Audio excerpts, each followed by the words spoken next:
Ned Eckersley equalled the best score of his career of 147 before, at last, the bowlers had some success at the end of the penultimate day of the LV County Championship match at Grace Road, where Leicestershire are entertaining Glamorgan.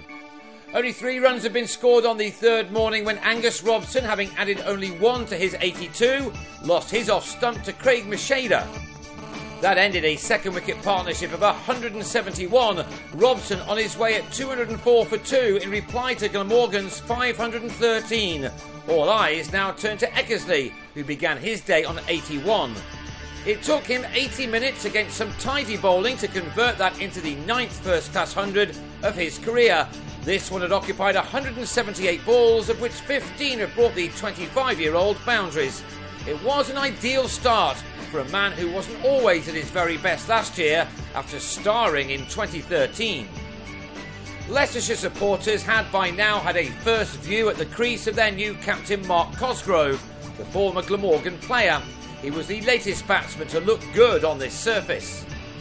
But his innings was brought to an end on 33 as his middle stump was sent back by David Lloyd.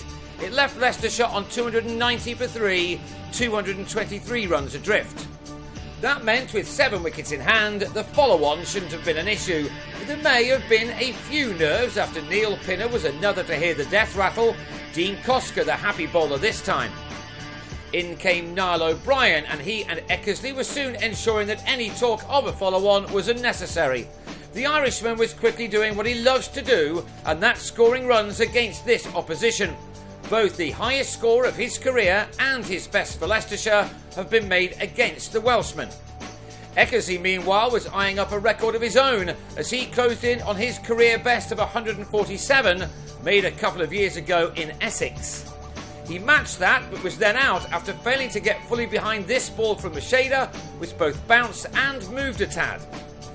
2 balls later, and the Somerset bowler was in the action again. Tom Wells also falling to some extra lift from the 23-year-old. By the time tea was taken, Leicestershire had reached 399 for 6 to trail by 114, and O'Brien then secured the run he needed to make yet another half-century against this opposition. He needed 91 balls for this one, and that boundary was his 6th.